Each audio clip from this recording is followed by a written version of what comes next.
ওয়ালাইকুম আসসালাম।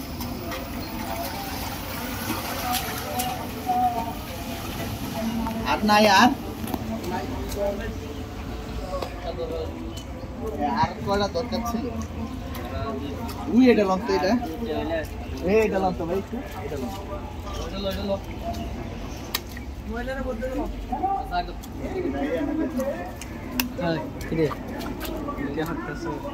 না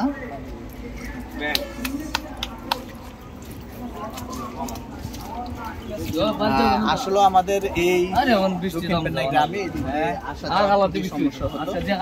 বৃষ্টিতে তো আজকে আমার নিজের উদ্যোগেই আমি আজকে এই দিক দিয়ে কিছু ইট বিছিয়ে দিয়েছি। আসলে এটা ফেসবুকে দেখানোর জন্য না, মূলত এটা সবারই দায়িত্ব ছিল যে এদিক দিয়ে মানুষ আসা যাওয়া করতে সমস্যা হতো, তাই আজকে আমি নিজে এই ইটগুলা দিয়েছি। সবাই দোয়া করবেন আমার জন্য। আর